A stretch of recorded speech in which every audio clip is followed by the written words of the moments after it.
So today we got to talk about T.J. Pledger and all that's coming up after the bumper. What do you mean you don't subscribe to my son's YouTube channel? Mama, no! Just snap the damn ball, RJ. What's up, kinfolk? It's RJ Young. I am not on a step mill. Consider hitting the like and subscribe button because I upload a video every single day. So it's OU related, college football related, sports related. We have a good time. And today we need to talk about T.J. Pledger. For those of you that are on the Instagrams, on the social medias, you probably saw T.J. Pledger suffered a major thumb injury. Reporting at OUinsider.com, Brandon Drum, colleague, reports that T.J. Pledger has torn a ligament in his thumb.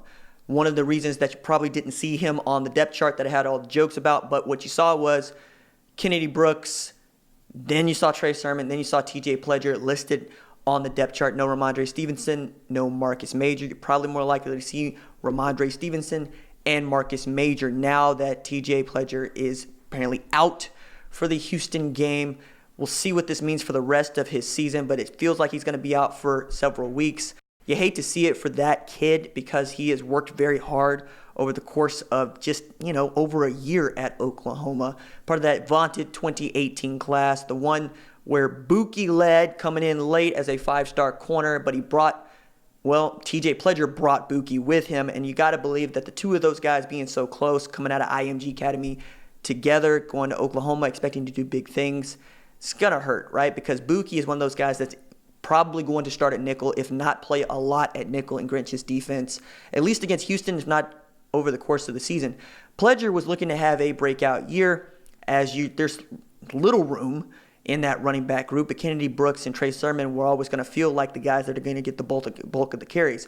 But with Ramondre Stevenson coming in and Marcus Major coming in, it was looking like it's going to be difficult for Pledger to get on the field, but that's nothing new, right? The running back group at Oklahoma has been loaded for quite some time, but it might be the most loaded that it's ever been since Lincoln Riley has been the play caller at Oklahoma, even going back to Samaje Perine and Joe Mixon, and that's not my opinion, that's their opinion. They already feel that good about that room and how deep it is. Riley even saying on tape, we could probably go 4 deep, perhaps even 5 deep at the running back position and be just fine, and that's critical with the offensive line still having questions. The only guy that is unquestioned is Creed Humphrey, who's the starting center. But beside him, your left and right guards, your left and right tackles, you don't know exactly what the grouping is going to be by mid-October when you got to take on what we expect to be a really good Texas team.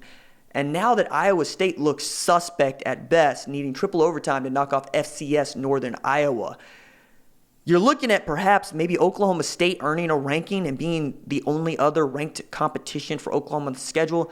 And with the college football playoff, basically the committee saying, we want you to schedule, we want to see strength of schedule. Oklahoma already started the preseason with only 2 ranked opponents on the schedule. You were really hoping that Iowa State was going to be good. I thought Iowa State was going to be good, and they still might be an aberration or an outlier with this Northern Iowa game. But knowing that Oklahoma needs to win every game and probably win every game decisively, you wanted to know that your running back situation and your offensive line situation was going to be a strength rather than a question mark. We knew that the running back group was going to be a strength. We think the offensive line could be a strength because Bill Bedenbaugh is coaching them, and since Bill Bedenbaugh has taken over coaching the offensive line, they've been outstanding. But the running back group was supposed to make the transition from basically 4 returning starters last year to 4 new starters this year a little bit more tolerable, along with Jalen Hurts and his ability to run. Now you got one less running back, and what we've said all along, which is you need every running back that you have because you never know when or how they're going to go down.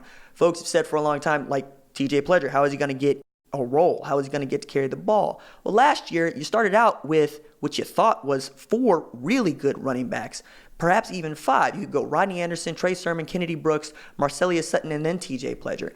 By November, the only truly healthy running back was Kennedy Brooks. Now it seems you're going to start the season without your full assortment of running backs. At least last year, it took until the UCLA game for that to be true. So here's hoping that you get some good news later out of T.J. Pledger and what he's doing, but that's what we know. All right, that's it for me.